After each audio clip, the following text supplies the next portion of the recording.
Bonjour à tous. Bienvenue sur la Factory Com. Hop, on va passer.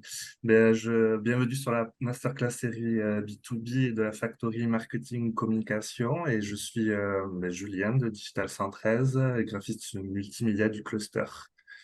Je vais présenter rapidement la Factory et le principe. Donc, c'est un groupe de travail piloté par des adhérents Digital 113, spécialistes du domaine et qui mettent à disposition expertise sur des thématiques du marketing et de la communication. Et ce groupe de travail se réunit régulièrement pour identifier besoins et attentes des entreprises adhérentes avec pour objectif d'informer et favoriser une synergie au sein du réseau. Alors, avant de débuter, quelques petites informations utiles. Alors, les micros sont coupés en début de visio. Et à la fin de l'atelier, il y aura une session questions-réponses. Donc, n'hésitez pas à poser toutes vos questions dans le chat. On y répondra à la fin. Présentation de l'équipe. Donc, aujourd'hui, il y aura Émilie Christ qui travaille marketing communication manager chez Membus. Agathe Rouvière, chargée de communication interne et projet RH Inforsud Technologies. Alexandra Sourner, founder de Creative and Thinking, et Lionel Marget, Bonjour. cofondateur et CEO de My Digital Spirit. Bonjour. On va faire donc aujourd'hui c'est la masterclass les outils du marketing et au niveau de l'agenda, on prépare un hors-série sur le 16 novembre sur le e-commerce et comment animer un site e-commerce. En sachant que là, on est déjà en train de préparer l'année 2024 avec les prochains ateliers et on reviendra vers vous pour vous solliciter sur des retours d'expérience et sur des idées de sujets d'ateliers que vous aimeriez peut-être voir lors des prochaines factories. Je vais passer la main à mes copilotes et je vous souhaite un bel atelier.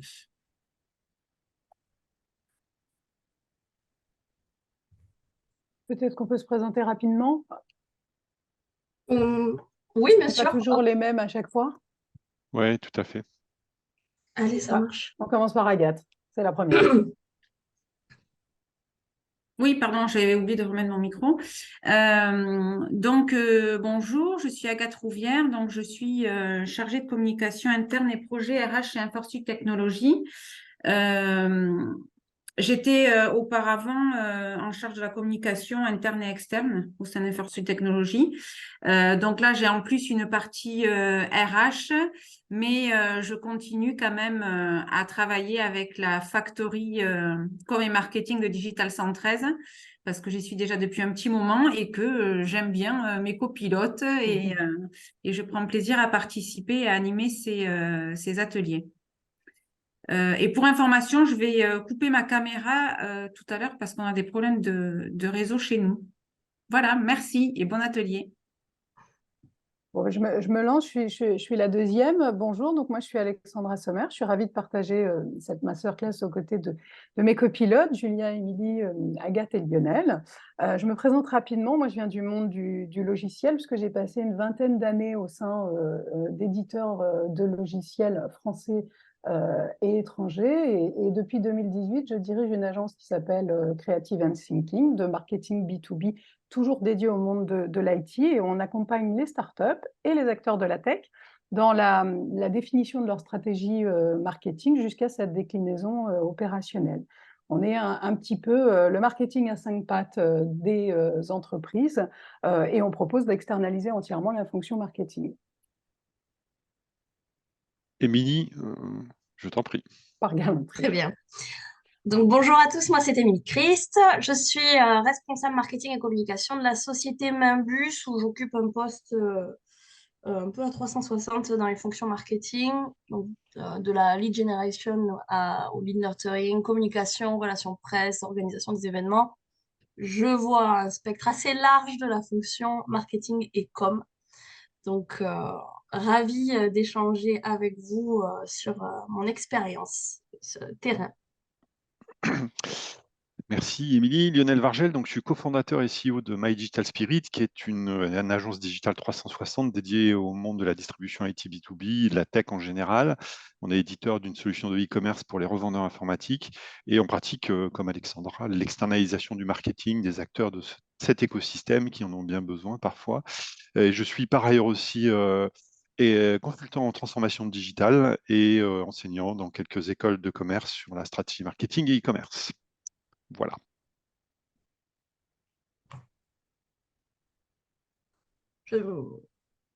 On présente rapidement peut-être les outils. Aujourd'hui, l'atelier, la masterclass qu'on vous propose est basée sur pour vous présenter en fait les outils marketing qui sont à votre disposition pour mettre en place vos plans d'action, vos stratégies de contenu, vos plans marketing. Donc, c'est assez large. On va du CRM aux campagnes marketing, le référencement payant, gratuit, la rédaction de contenu, l'analyse sur le site Internet, des outils d'enquête et sondage, très importantes, des outils de design et vidéo, et évidemment une session de questions-réponses. Donc, à chaque fois, on essaiera de vous montrer des outils gratuits et payants pour que vous ayez toutes les clés pour vous lancer ou prendre un nouvel outil. Alors, le CRM,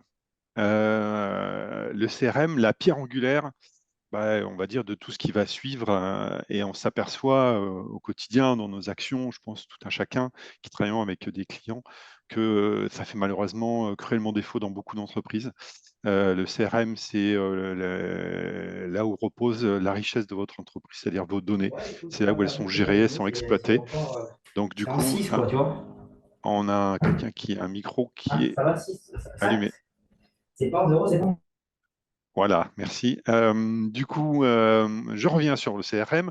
Alors, voilà, du côté des utilisateurs, malgré tout, avec le temps, encore beaucoup d'acteurs n'en ont pas. Et du côté de l'offre, il y en a pléthore. Il y a énormément d'acteurs. Alors, ça s'explique du fait de la diversité des utilisateurs et des clients. On en a, là, on a mis une slide où il y a un certain nombre d'acteurs, mais il y en a évidemment beaucoup plus. On retiendra néanmoins les leaders, Salesforce, que tout le monde connaît, qui est une boîte américaine qui existe depuis de très nombreuses années, qui a développé une approche assez exhaustive sur le sujet et qui va bien un peu plus loin et qui va autour des métiers du CRM. Il en est de même pour Microsoft Dynamics dans sa division CRM, et évidemment, tout ce que fait Microsoft, je ne vais pas le décrire.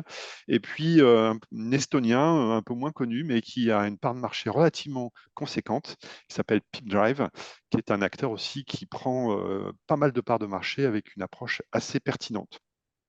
Nous avons aussi des Européens, des challengers, avec une boîte française qui s'appelle, il y en a deux, il y a celle-ci qui est assez connue, qui est assez présent avec un outil très efficace en termes d'ergonomie, Band, qui se déploie aussi très fortement partout dans le monde, et Odoo, qui est une entreprise belge. À noter que beaucoup de solutions sont évidemment présentes sur ce slide, et il y en a plein d'autres, parce que les CRM impliquent une verticalisation. La fonction du CRM dans la partie métier de chacun des clients a des spécificités en fonction de ce qu'il fait, son écosystème, ses fournisseurs, ses clients, ses solutions. Donc il y a aussi une déclinisation très forte de solutions faites par des acteurs pour un écosystème particulier. Et donc, très corrélé au CRM, on a des outils de campagne marketing dont je vais vous parler maintenant. Donc, d'abord, on a des outils de marketing automation et d'emailing. Donc, là, on vous a présenté deux types de plateformes d'envoi d'emailing. On a l'envoi d'emailing classique avec des plateformes comme Mailchimp ou Brevo, qui est une plateforme française anciennement appelée Sendinblue, qui là, on est sur de l'envoi d'emailing à sens unique, on va dire. C'est plutôt de l'envoi de newsletter assez simple. Et à côté, on a des plateformes plus robustes avec des arborescences d'emails beaucoup plus complexes qui vont vraiment permettre un échange avec vos prospects ou clients comme HubSpot, Salesforce ou Marketo de la suite Adobe. Et on a également un petit français qui s'appelle Plaisy. Si vous ne le connaissez pas, je vous invite à vous renseigner sur cette plateforme, ne serait-ce que pour le contenu qu'il propose. C'est vraiment, enfin, en tout cas, moi, c'est mon coup de cœur. J'aime beaucoup Plaisy. Euh, voilà, c'est vraiment, vous pouvez commencer avec des outils d'emailing comme Mailchimp. Ça peut faire le travail dans un premier temps, mais vous allez être rapidement limité. Ils font du marketing automation de base, on va dire, mais ça, voilà, c'est assez restreint par rapport à des gros comme HubSpot qui vraiment vous offre des possibilités très larges. Donc là, je vais vous parler de mon expérience à moi. Comme je vous disais, les outils marketing sont très corrélés avec les CRM de vente. Donc nous, notre CRM s'appelle Team Leader. Je ne sais pas si vous le connaissez, c'est un petit sur le marché. Euh, Ce sont deux outils dont on se sert de façon totalement distincte. HubSpot, c'est vraiment pour la relation marketing, la création de campagnes marketing. Et Team Leader, c'est la gestion des opportunités, création de devis, de la facturation. C'est très important que les deux soient bien liés, sans quoi, je vais vous montrer après, vous aurez des problèmes pour le suivi de vos actions marketing. Nous, on a de gros soucis de synchronisation, les contacts se relient mal, enfin, on a une déperdition d'informations importante qui nous pose pas mal de problèmes. Voilà pourquoi. Ici, vous voyez un tableau de bord de suivi de campagne d'HubSpot que je vous ai pris depuis ma plateforme HubSpot. Euh, donc, c'est vraiment très puissant. Vous pouvez tout synchroniser, toutes vos actions marketing, vous pouvez les synchroniser à HubSpot. Et donc, à chaque fois qu'un contact va interagir avec vos actions, ça va vous remonter sur la plateforme. Vous saurez exactement quel prospect a fait quelle action et combien de chiffre d'affaires ça vous a généré. Donc, c'est super intéressant pour calculer le ROI de vos actions et éventuellement, bah, est-ce qu'on laisse tomber ces actions à l'avenir ou est-ce qu'on continue, on investit davantage, etc. Sauf que si vous connectez mal le CRM à ça, ben, le chiffre d'affaires, vu que nous, typiquement, notre CRM, enfin, la partie commerciale, c'est pour créer des devis. Si c'est mal connecté, vous n'aurez pas le chiffre d'affaires complet euh, qui va remonter sur HubSpot.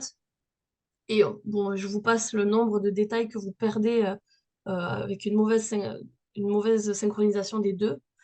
Euh, ça peut poser problème, surtout quand on paye une plateforme comme HubSpot à plus de 20 000 euros à l'année. Vaut mieux quand même que ça connecte bien. Euh, les avantages donc d'utiliser des grosses plateformes comme ça, c'est vraiment le tracking de toute l'activité de vos prospects et clients. J'ai mis en ligne, mais même hors ligne, on peut le traquer aussi. C'est très puissant. Le suivi de l'activité automatisée, l'envoi automatisé de campagnes d'email, c'est très puissant. Ça vous permet de réchauffer des prospects un peu froids ou d'alimenter des prospects qui sont sur le point d'acheter. C'est très, très intéressant. En revanche, d'un point de vue inconvénient, il y en a quand même un certain nombre. Il faut vraiment penser à faire le paramétrage. Il y a toute une phase de paramétrage de cette plateforme qui est important et il faut prendre le temps pour le faire, sinon la plateforme ne servira à rien. Si les deux plateformes, comme je vous disais, ne connectent pas entre les ventes et le marketing, vous n'aurez pas tous les KPI qui vont remonter et une déperdition de l'information. Nous, chez Membus, je passe rapidement pour pas prendre trop de temps sur ma partie, mais on a commencé au départ avec Mailchimp. On avait Team Leader connecté à Mailchimp et on faisait des petits marketing automation comme ça. Vous pouvez commencer comme ça, c'est moins cher et ça vous permet de voir déjà de tester si c'est intéressant pour vous, votre cible. Ça peut être une bonne manière de débuter le marketing automation. Euh, Si vous souhaitez mettre en place des outils comme HubSpot ou Plaisy, vraiment, je vous recommande qu'il y ait au moins une personne dédiée à cet outil-là. C'est moi typiquement la personne dédiée à HubSpot. Je fais pas que ça, évidemment, mais ça me prend quand même du temps. Euh, donc voilà, je suis la référente du paramétrage, la maintenance, de la bonne utilisation générale de ces outils et de créer des procédures pour que les commerciaux ils soient en phase avec nous, marketing, pour l'utilisation de ces plateformes. Voilà, vaste sujet. C'est clair. Ah ben voilà, c'est à moi. Donc on va passer maintenant au référencement. Évidemment, on ne va pas vous détailler toutes les techniques de référencement parce qu'on l'a déjà vu lors d'une précédente masterclass, mais là on va passer plutôt aux outils. Donc il y a un premier outil qui est un outil que l'on peut utiliser, enfin qui est gratuit, qui est un plugin WordPress pour vous aider à mieux fonctionner dans les moteurs de recherche. Donc, qu'est-ce qu'un CMS? Il faut savoir qu'aujourd'hui, WordPress, c'est le CMS le plus utilisé au monde. Au niveau des sites Internet, c'est en tout presque 50% des gens qui utilisent WordPress. C'est assez énorme. Donc, un CMS, c'est l'acronyme de Content Management System, ce qui signifie système de gestion de contenu. Et c'est un outil qui vous sert à créer et mettre à jour votre site Internet sans avoir besoin de toucher au code source. Donc, une fois qu'on s'est dit ça, dans votre WordPress, il y a un Yoast SEO qui est donc ce plugin WordPress qui, grâce à une variété de fonctionnalités, s'occupe des aspects techniques de votre référencement. Parce que c'est bien d'avoir une stratégie de SEO avec du contenu, etc., mais si votre site n'est pas calibré pour, pas construit pour, vous risquez de dépenser beaucoup d'argent pour pas grand-chose. Donc, vous pouvez initier votre référencement, mais bien sûr, le SEO de WordPress est inévitablement un sujet complexe que je vous ai illustré ici avec Creative and Thinking. Moi, j'ai des équipes qui font ça, mais je me suis dit, tant trop facile, je vais le faire moi-même. Bon, sauf que vous voyez que mon référencement, il est acceptable parce que j'ai un petit bonhomme orange, parce que c'est un métier quand même. Mais vous pouvez réduire, en tout cas, passer du bonhomme rouge à un bonhomme, enfin un smiley pardon, orange qui déjà limite la casse parce que tout ce qui est rouge, Google n'aime pas du tout, du tout, du tout. Donc déjà, ça vous permet de franchir une première étape et puis le Graal, c'est d'avoir un smiley vert, bien sûr. Donc voilà, donc faites tout pour empêcher le smiley rouge, faites comme moi, bricolez un petit peu, remplissez bien quand même toutes les métadescriptions, tous les slugs, les titres SEO, etc., pour que dans Google, quand on va chercher votre page, eh bien, on ait quand même un petit peu de détails. Il n'y a rien de pire pour le référencement Google que des métadescriptions vides, vous n'apparaîtrez pas. Et puis après, c'est la partie plutôt payante que l'on va adresser avec Lionel. Si tu remets ton micro. Excusez-moi, je suis vraiment désolé. Merci Alexandra. Alors, en effet, deux sujets sur le référencement. On l'a vu, en effet, comme ce qu'évoque Alexandra sur un autre sujet dans des sessions précédentes. On ne va pas revenir dessus, mais il y a le référencement sur les achats de mots-clés sur Google et il y a le référencement sur LinkedIn Ads, donc sur les réseaux sociaux. On va avoir plusieurs outils qui vont vous permettre de piloter votre activité. Alors, pour être clair, c'est des outils qui sont quand même des outils qui doivent être mis à disposition de gens experts en la matière. C'est le métier de traffic manager qui est le plus approprié pour piloter sur la partie SEA, donc la gestion des achats de mots-clés, donc du référencement client. Ça implique de maîtriser l'outil, d'une part. Alors, on va dire, c'est pas la physique nucléaire, mais ça implique quand même de paramétrer beaucoup de choses et ensuite de maîtriser énormément de possibilités pour permettre d'atteindre votre objectif d'optimisation de vos investissements en achat de mots-clés, ce qui est juste la clé du succès. Il faut savoir qu'en plus, les algorithmes sont très évolutifs. Bon, ce qui était vrai il y a 3 mois l'est plus aujourd'hui du tout. Ça peut être même l'inverse. Donc Google se plaît et s'amuse à nous faire travailler. Alors c'est bien, ça donne du boulot à des gens et c'est parfait.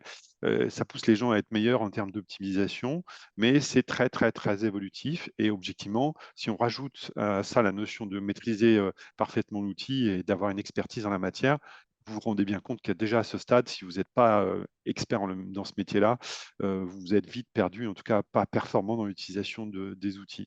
Il faut bien aussi noter que dans le SEA, on l'a un peu évoqué, mais on le rappelle ici, que si on est sur un budget supérieur à 3 000 € par mois en net média, hein, hors agence, c'est un travail quotidien. Hein, ce n'est pas quelque chose qu'on met dans un coin, on y revient une fois par semaine et on va sortir un rapport. Non, non, c'est un pilotage quotidien pour optimiser les conversions. Donc là encore, nécessité d'avoir soit une ressource en interne qui est vraiment certifié, pilote le truc, soit quelqu'un qui est en externe, ce qui est donc le dernier point. Sur la partie des réseaux sociaux, voilà, l'objectif, on le sait, hein, sur les réseaux sociaux, accroître la visibilité, travailler l'image de marque commerciale, sur la marque employeur. Donc ça, c'est l'objectif principal, mais qui a aussi pour objectif secondaire, voire peut-être même principal, de générer des leads très, très qualifiés. Donc l'outil est un peu plus accessible que celui de Google. Ça reste, oui, un expert du marketing qui n'est pas traffic manager peut très, très logiquement utiliser cet outil-là, mais aussi, voilà, une courbe d'expérience. Si on ne l'utilise pas régulièrement, on oublie et on peut passer à côté de beaucoup de choses et surtout à côté d'un bon ROI et dépenser de l'argent pour rien. L'investissement est plus assez accessible selon les objectifs. Hein. Il faut savoir que sur LinkedIn, il faut dépenser beaucoup, beaucoup, beaucoup d'argent pour avoir des résultats qui soient significatifs en termes de gestion de lead. On est plus quand même sur une stratégie liée à l'identité de marque, à la visibilité, à la marque employeur que l'acquisition de lead. Mais ça fonctionne. Si on est malin, si on travaille bien le truc, on peut avoir de bons résultats aussi sur la partie acquisition de lead. Et pour avoir un bon référencement, il faut rédiger du contenu. Donc ici, on vous a concocté une petite liste d'outils intéressants à exploiter pour vos rédactions de contenu. Donc pour ce qui est SEO, on a des outils comme Ubersuggest, SEMrush, dont on va vous parler un peu plus tard. Je crois que c'est Alexandra qui va vous en parler. Donc, c'est des outils qui vont vous aider à trouver les bons mots-clés sur vos marchés et auprès de votre cible. Donc, c'est pour certains des outils gratuits, en tout cas qui offrent une partie gratuite. Je m'éternise pas. De la rédaction de contenu, on a certains de ces outils, alors je ne les connais pas tous, mais on a HubSpot qui propose une IA en plus maintenant de rédaction de contenu et qui vous bah, permet de gérer votre SEO directement depuis HubSpot. Des outils comme Synonymo, je ne sais pas si vous connaissez, avec Alexandra, on est fan. Évidemment, c'est la base pour pouvoir ne pas être redondant, de ne pas utiliser toujours les mêmes mots dans du contenu. Des vérificateurs d'orthographe avec Positeo, je crois qu'il y en a d'autres, je ne les connais pas, qui vous permettent de vérifier facilement. C'est plus l'application pour lutter contre le plagiat. C'est Ah, excuse-moi. l'orthographe. Ah, c'est Antidote, oui, excuse-moi. Ça a sauté une ligne. Oui, excuse-moi, oui, tout à fait. Alors voilà, ouais, c'est ça. Alors Antidote, exactement, pour vérifier l'orthographe. Et Positeo pour vérifier que votre texte ne comporte pas d'éléments qui pourraient être accusés de plagiat. Donc, si vous rédigez beaucoup de contenu, ça peut être intéressant, effectivement. Ou de suite, pour la diffusion et la planification de posts sur vos réseaux sociaux, HubSpot propose ça, je suppose Salesforce également. Enfin, bon, ça se fait de moins en moins puisque les réseaux sociaux ont hébergé leur propre système de planification. Ça a quand même ses limites, hein. Vous de suite, vous pouvez pas taguer des personnes sur LinkedIn, par exemple. Bon, du coup, ça réduit le reach de vos publications. Je pense, je sais pas ce que ça va devenir, ces plateformes-là. Ils ont intérêt à carburer, parce que je vous dis, Facebook, LinkedIn, ils ont déjà leur système de planification. Et on ne pouvait pas faire cette présentation de rédaction de contenu sans vous parler de l'IA, évidemment. Bon, on a des pour, on a des contre. Évidemment, c'est à utiliser avec en ayant une vision éclairée de ce que ça peut apporter ou pas. Nous, chez Membus, on l'utilise, c'est très puissant puisque ça En tout cas, ça nous permet vraiment d'avoir une base de travail intéressante. Ça n'arrive jamais qu'on ne repasse pas dessus. Peut-être parce qu'on ne s'est pas bien prompté, hein, visiblement, c'est tout un art. Donc, si paraît-il, un bon prompt ne implique aucune révision derrière, sauf des sources, enfin, évidemment fake news, etc. Nous, en tout cas, on a toujours eu à repasser dessus, mais en tout cas, si vous l'avez pas essayé, bon, je vous invite à voir. C'est intéressant, ça donne de bonnes idées. Juste à noter que la version gratuite de ChatGPT a des sources qui s'arrêtent à 2020, je crois. Donc, bon, voilà, c'est pas les dernières infos. Il faut passer à la version payante pour avoir euh, les versions mises à jour.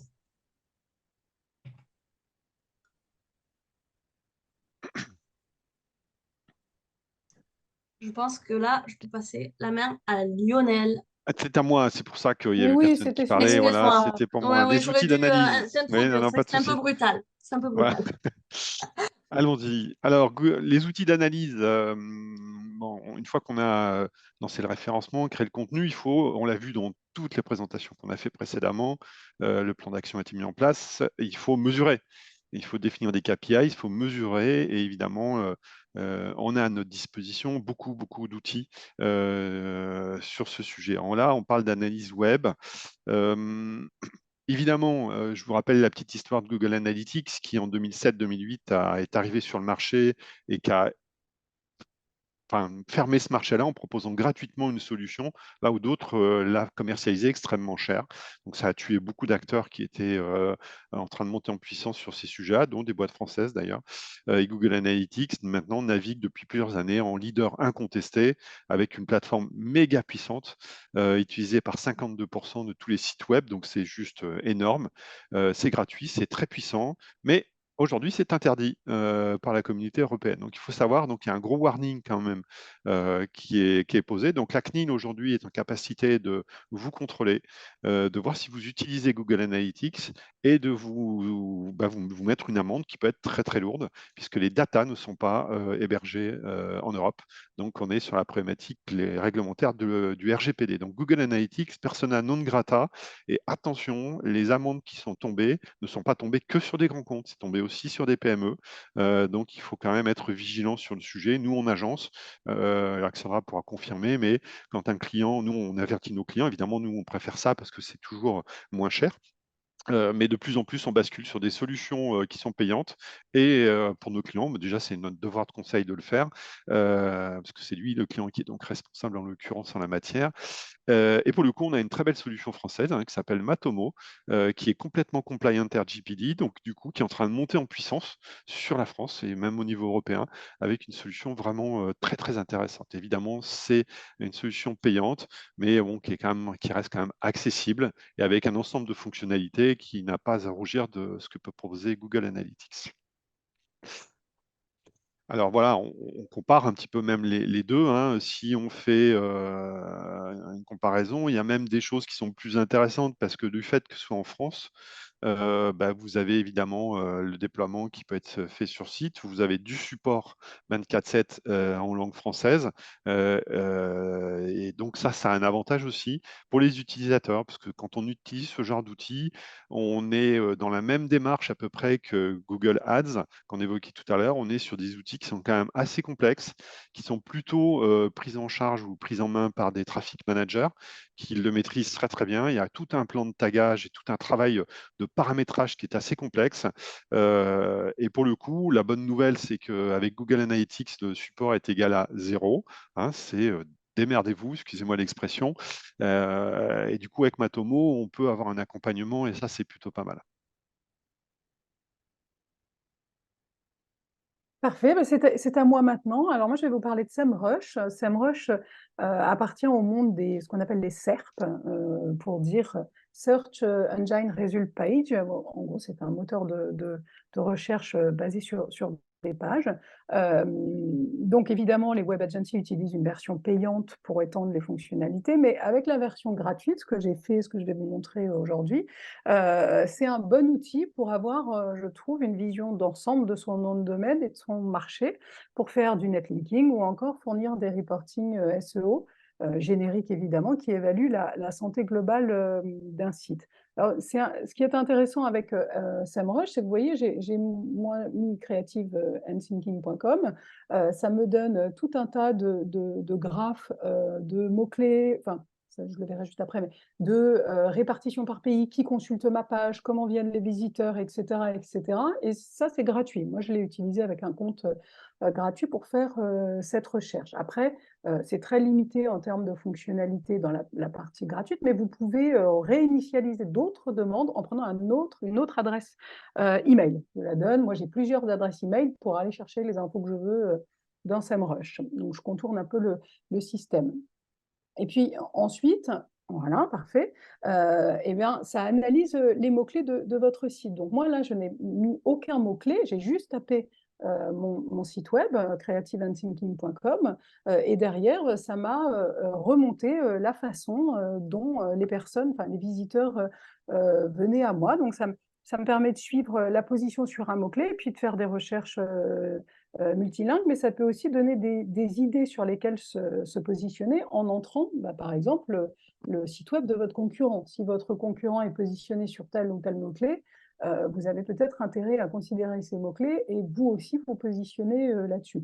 Donc, la bonne nouvelle pour moi, c'est qu'on me trouve par Creative and Thinking, enfin, en tout cas sans le end. On a une partie studio créative, donc ça c'est une bonne nouvelle. Lucem, c'est un de nos clients, donc ça m'apporte visiblement un peu de trafic. Et c'est quand même assez, vous voyez, Meetup Montpellier, on est à Montpellier, donc c'est assez en phase, en tout cas, avec notre positionnement. Et puis ensuite, vous avez cette partie analyse concurrentielle. Donc avec cette SEMrush, vous obtenez la vue d'ensemble de la stratégie SEO de vos concurrents, grâce, comme ce que je vous disais, à positionner juste l'URL.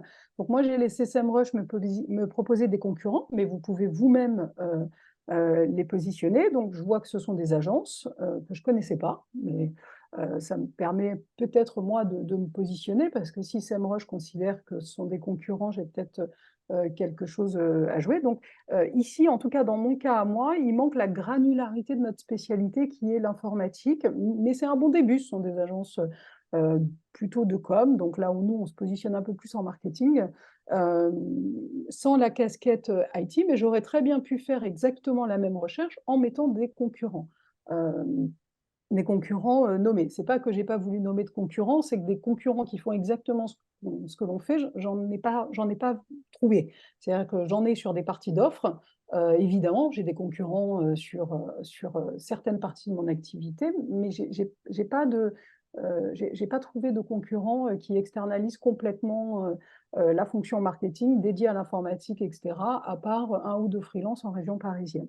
Et donc, grâce à ça, vous pouvez analyser le trafic organique, gratuit, la recherche payante, le nombre de backlinking, le nombre d'annonces qu'il y a sur display. Et tout ça, je l'ai fait avec un compte, avec mon adresse email personnelle, avec juste en rentrant le site web Creative and Thinking. Donc, vous voyez que en mode payant, alors il y a d'autres choses que vous pouvez regarder, hein, mais je vous invite à aller farfouiller un peu dedans. Attention, parce que prenez une adresse email backup pour aller farfouiller, parce qu'au bout d'un moment dans vos recherches, vous allez être limité. Donc, il vous faut une autre adresse email pour aller faire des choses très spécifiques. Soyez efficace quand vous cherchez dans SEMrush, parce que si vous surfez, naviguez, cherchez des petites choses à droite à gauche, à un moment donné, il va vous empêcher d'aller plus loin. Mais voilà. Donc, l'idée, c'est de vous montrer qu'aujourd'hui, on peut très facilement voir l'activité de ses concurrents, analyser son propre positionnement, et puis derrière, l'idée, c'est de faire du correctif.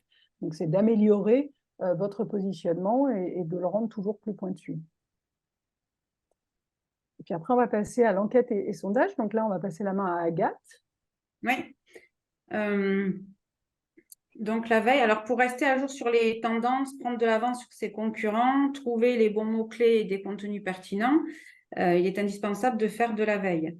Donc aujourd'hui, au vu de la quantité d'informations qui est à notre disposition, faire ça de manière manuelle, c'est juste pas possible. Donc il y a des outils qui existent et qui peuvent nous aider à faire une veille efficace.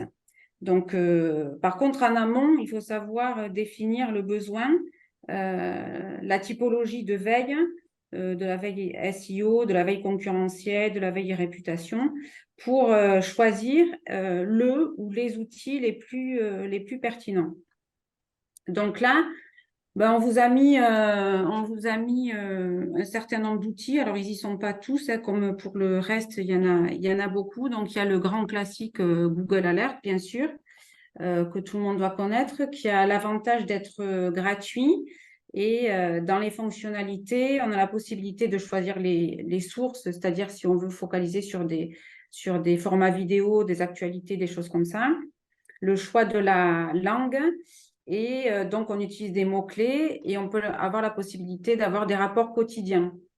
Donc, l'avantage, c'est que quand on paramètre Google Alert et que derrière, automatiquement, on reçoit ces informations sans avoir besoin d'aller les chercher. Donc, ce qui nous permet de gagner du temps.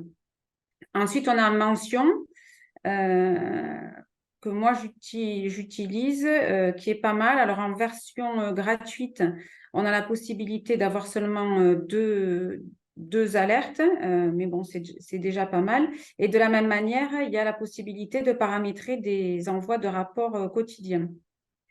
Ensuite, on a Feedly. Alors, Feedly, c'est un outil de curation qui est assez intéressant parce que même dans sa version gratuite, il est assez complet. Donc, c'est quand même plus de la veille informationnelle. Et on a la possibilité de faire des classements par thématique. Alors, on peut s'abonner à des flux RSS de blog, par exemple. Et après, sur la plateforme, faire des choix, taguer des articles pour les lire plus tard et faire des tris. Enfin, moi, je l'utilise aussi et je trouve que c'est pas mal. Et de la même manière, ça permet de gagner du temps parce qu'on arrive à récupérer rapidement et facilement tout le contenu sur une thématique précise. Et ensuite, on a SEMrush. Donc, Alexandra vient d'en parler. On l'utilise aussi donc, pour de la veille sur la partie concurrent. Et même sur la version gratuite, il y a quand même des choses intéressantes, notamment sur les mots-clés utilisés. On peut faire des comparaisons avec un concurrent et récupérer des informations assez pertinentes notamment sur les mots-clés. Voilà, donc ça c'était pour la partie veille et ensuite les outils de sondage et de calendrier. Donc ça, les sondages, on est amené à les utiliser régulièrement, que ce soit pour du feedback de clients, pour de la mesure de satisfaction ou encore pour anticiper les attentes et les besoins de nos clients. Donc là, de la même manière, je vous présente plusieurs outils. Il y en a d'autres, bien sûr. Donc, SurveyMonkey, c'est celui qui est le plus connu, le plus utilisé, qui est... c'est la version payante quand même qui est la plus intéressante. Donc, on a des modèles prédéfinis en fonction des objectifs du sondage. Et on a aussi et surtout des rapports d'analyse qui sont assez poussés et assez intéressants. Parce que dans la version gratuite, en fait, on peut lancer des sondages qui sont limités à 10 questions et sans réponse. Donc, ça peut être suffisant pour certains, mais je pense qu'on atteint rapidement ces limites.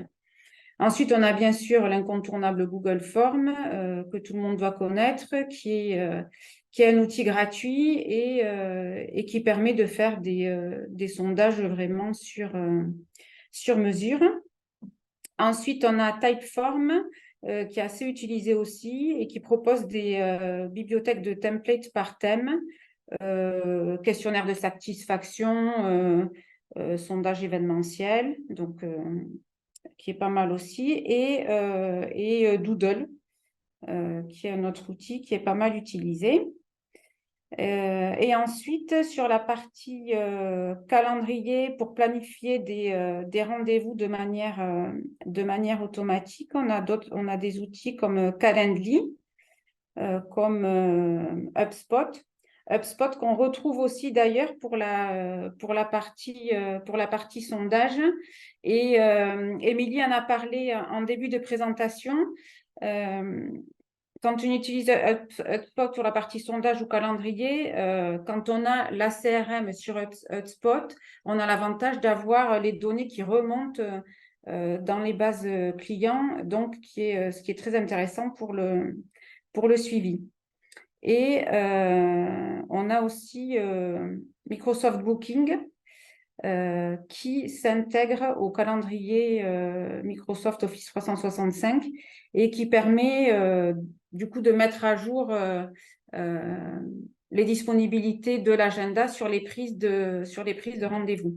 Et ces outils-là de calendrier, de prise de rendez-vous, c'est quand même bien parce que ça permet de gagner du temps, d'éviter des échanges de mails ou des appels pour bloquer des dates. Et on a la possibilité d'intégrer ça sur un site web.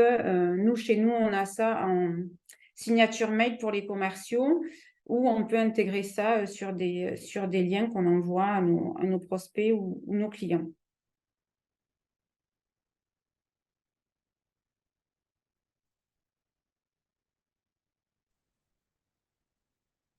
Et alors, la dernière partie des outils utiles, en tout cas indispensables à tout marketeur, même si évidemment on ne peut pas couvrir l'ensemble des outils parce que vous avez des spécificités, vous utilisez des choses en fonction de l'activité que vous avez, vous allez utiliser plus ou moins certains logiciels, outils. Mais quand même, l'incontournable en marketing, une fois qu'on a mis ses contenus, travaillé ses mots-clés, réoptimiser son référencement, tout ça, il y a bien une partie design, il va bien falloir mettre en forme tout ce que vous voulez dire. Et pour cela, vous avez différentes suites logicielles. Alors, pour les outils graphiques, évidemment, l'outil des pros, c'est la suite Adobe. Il n'y a pas, qui était autrefois uniquement disponible, en tout cas pour ce qui était Photoshop, InDesign, Illustrator sous Mac.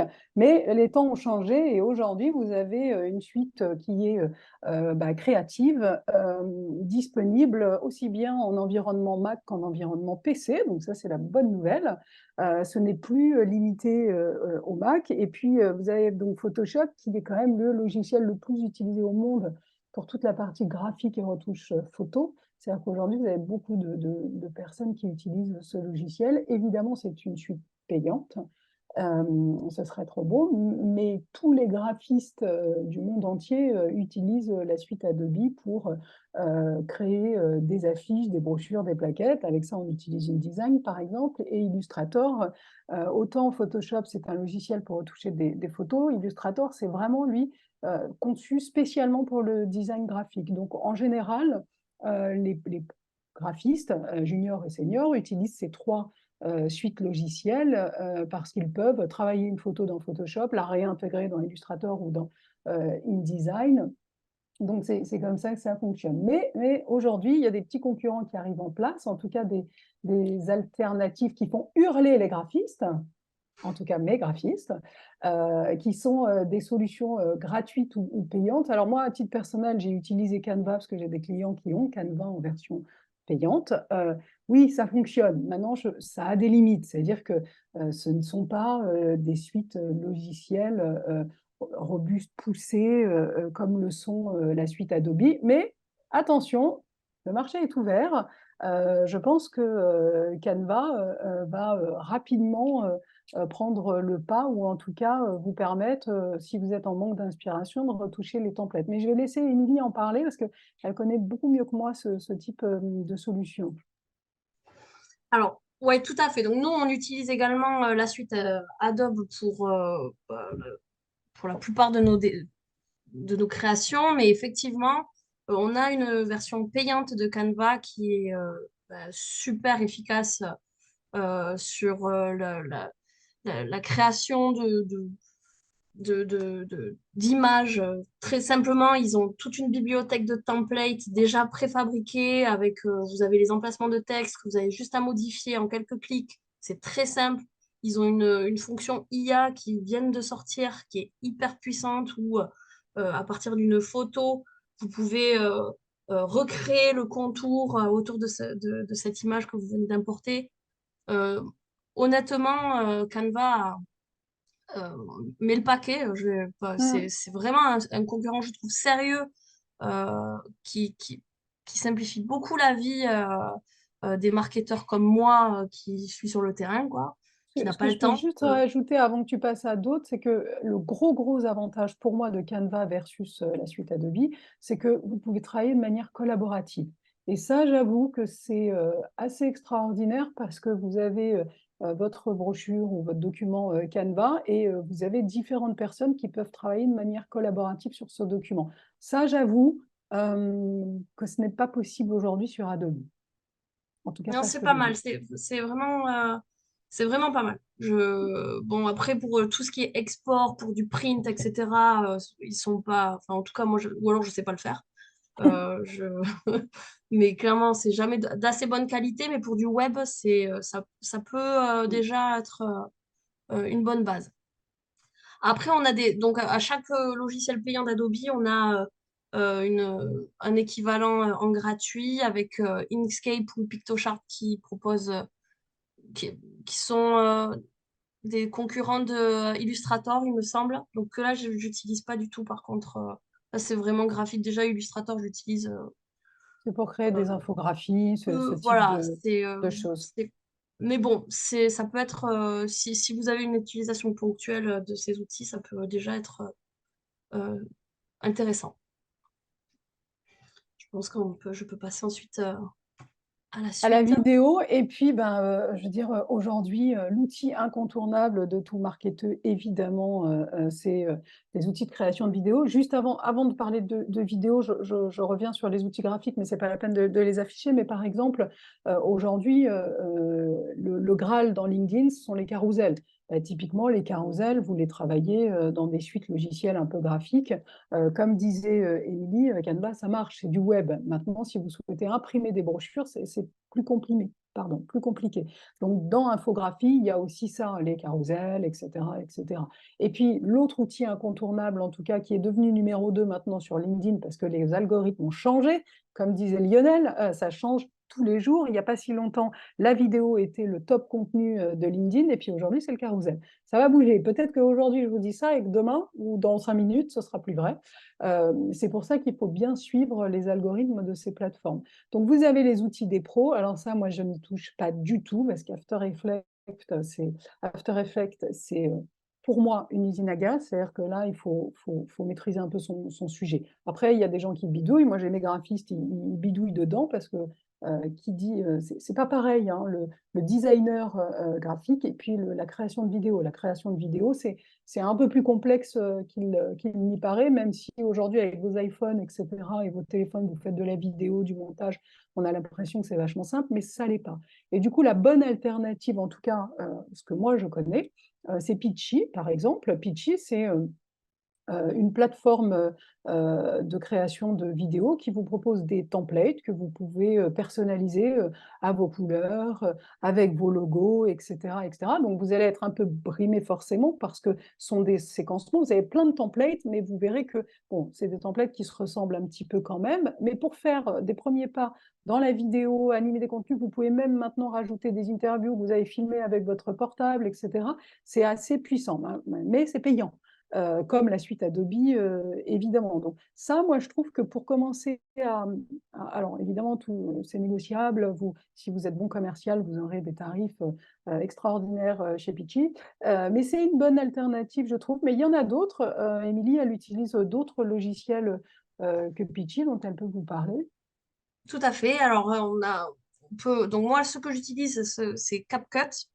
Donc, c'est une plateforme associée qui est reliée en fait à vos réseaux sociaux, qui vous permet de faire du montage très facile.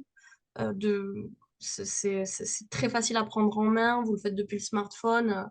C'est, euh, c'est une utilisation très ergonomique. Canva aussi se lance dans l'édition de vidéos. Bon, je sais pas ce que ça donne. CapCut est clairement leader là-dessus. Et après, on a Movie Maker qui est automatiquement installé sur les Mac. C'est apparemment une alternative sérieuse à Premiere. Je ne l'ai pas utilisé, mais pour ceux qui ont un Mac, peut-être que ça vaut le coup de tester. Et PlayPlay qui s'apparenterait enfin, qui est un concurrent, je pense, de Pitchy avec En des version française. bibliothèques. Voilà, des bibliothèques. Voilà, c'est ça exactement, version française. Bibliothèque de templates de vidéos, c'est des alternatives beaucoup plus simples à prendre en main que les versions pro. Voilà, donc avant de se lancer dans des grosses vidéos coûtent enfin, qui représentent un certain budget, vous pouvez quand même faire vos premiers pas dans l'univers de la vidéo en proposant des contenus en motion. C'est pas que de l'interview, la vidéo, c'est du motion design. Alors vous avez du motion design très sophistiqué où on envoie une cigogne qui bat des ailes, qui ouvre son bec, etc. Et puis on a du motion design un peu plus simple qui est accessible via ces outils-là où on fait de l'animation d'éléments qui est beaucoup plus simple. J'ai moi-même intégré de l'animation d'éléments que j'ai fait dans PowerPoint. C'est-à-dire que je ne sais pas si vous savez, mais avec les fonctionnalités d'animation de PowerPoint, vous pouvez animer tout un slide, le transformer en vidéo et l'intégrer dans ces suites logicielles. Donc c'est assez... vous n'imaginez pas tout ce qu'on peut faire avec des outils un peu simples. Et aujourd'hui, c'est vrai que la vidéo, c'est incontournable, en tout cas, dans votre stratégie digitale. Et puis, on va finir avec les banques d'images, parce que les banques d'images, oui, c'est très, très important. Mais non, Google n'est pas une banque d'images gratuite. Ce n'est pas parce que vous trouvez une image dans Google qu'elle est libre de droit. C'est-à-dire qu'elle appartient forcément à quelqu'un. Donc, évidemment, vous allez me dire, quand j'utilise pour l'interne, tout ça, sauf que l'interne finit toujours par sortir.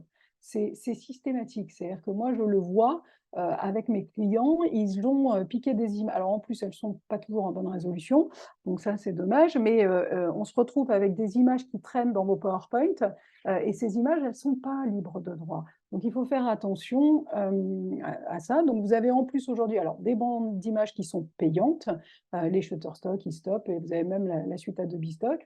Bon, ça marche, mais vous avez surtout des alternatives gratuites. Attention, les banques d'images payantes, ce n'est pas si cher, donc ça vaut le coup aussi d'aller regarder. Et puis, juste, je vous le donne en tips, mais évitez de prendre dans les 5 premières pages des photos, tout le monde pique ces photos-là. Allez plutôt commencer par la fin, commencer par le milieu, pour aller trouver des photos un peu différentes. Et puis, les alternatives gratuites, il y a FreePic. FreePic qui est plutôt du picto, de l'image, à l'inverse de Pexel qui sont plutôt, par exemple, des photos. Vous avez du Pixabay, du Unsplash, Splash, pardon. Donc, ça fonctionne. Vous pouvez aller prendre des photos dans des banques d'images gratuites, mais attention, c'est gratuit, mais ça ne veut pas dire qu'il ne faut pas mentionner. Le libre de droit, en fait, exige que vous mentionnez toujours la source. Et donc là, on vous a mis une petite source un peu discrète en bas à gauche. On s'est dit source Creative and Thinking. Ça va, c'est discret. C'est-à-dire que vous pouvez très bien rajouter, à chaque fois que vous mettez des images, une petite source ou à la fin de votre document, quelque part en tout cas dans votre document, une petite source en gris. Donc là, on l'a mis en 10, vous pourriez la mettre en police 8 si vous voulez, mais il vaut mieux un petit encart discret pour être en conformité avec les règles d'utilisation d'images. Et puis, c'est sérieux, je ne sais pas si vous avez vu dans la présentation, c'est une bonne pratique. C'est-à-dire qu'on a mis, nous, à peu près sur tous les slides, lorsqu'on mentionne des chiffres, ce genre de choses, des sources. C'est-à-dire qu'on ne l'a pas inventé. C'est-à-dire que l'utilisation de WordPress, ce n'est pas moi qui, avec mon petit doigt, ai dit « Ah bah si, la moitié… » Non, c'est parce qu'il y a eu des études et du coup, ça vaut le coup de le mentionner parce qu'en plus, ça crédibilise. Et le fait que vous ne fassiez pas de plagiat, enfin que vous utilisiez des sources gratuites, ça, c'est pas grave. Mais si vous les mentionnez, je trouve que ça véhicule une image sérieuse. Donc attention, Google, parce que moi, j'entends toujours « Oui, mais c'est dans Google. » Oui, d'accord, mais ça appartient à quelqu'un, parce que sinon, le logo Chanel, il est sur Google, mais il n'est pas à vous, il ne vous appartient pas. C'est pas possible. Et puis, un autre petit outil dans la partie présentation, vous pouvez partager vos présentations sur SlideShare. C'est un outil qui fonctionne bien. pour mettre en ligne des présentations entreprises, produits, etc., etc.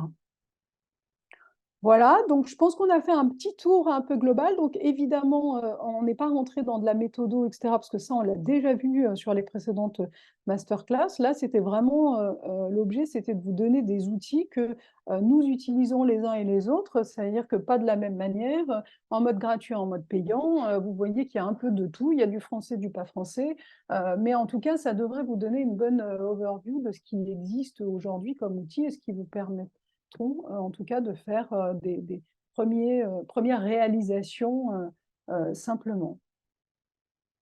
Julien, tu reviens? Je suis là. Ah, Merci. Est-ce qu'il y a des questions? Moi, j'en vois pas dans le chat. Donc, n'hésitez pas à les poser, et même à prendre la parole.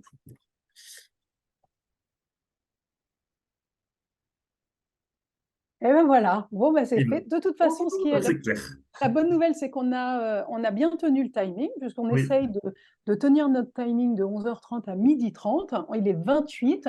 Bon, j'avoue que pour les questions, c'était un peu court, mais comme il n'y a pas de questions, je vois qu'une personne dit que c'était très clair, donc c'est une bonne nouvelle. Ça veut dire qu'on a pris un petit peu plus de temps, mais en attendant, on a essayé de couvrir l'intégralité. Alors, évidemment, c'est pas exhaustif, hein. Vous avez des choses que vous utilisez différemment, ou alors d'autres choses que l'on n'a pas mentionnées. On sait juste, nous en tout cas, de ces copilotes, on a fait la liste ensemble des choses que nous on utilise. Bon, bah, c'est effectivement réducteur, enfin en tout cas réduit à notre propre expérience personnelle, enfin professionnelle, personnelle. Mais l'idée, c'était pas de vous faire une liste à l'après-vert de tout ce qui existe sur le marché, parce que on n'aurait pas fini et il nous faudrait plus d'une heure pour lister l'intégralité des outils disponibles sur le marché. On vous a plutôt listé les outils que l'on aime utiliser au quotidien. Du coup, moi, je vais conclure. Merci tout d'abord à tous d'avoir participé à cet atelier. Vous allez recevoir très prochainement un email avec le lien de la page dédiée de la Factory Market.com, et avec notamment les programmes des prochains rendez-vous, en sachant que, comme on vous avait dit en introduction, il y a un hors-série e-commerce le 16 novembre à 11h30 sur comment animer un site de e-commerce.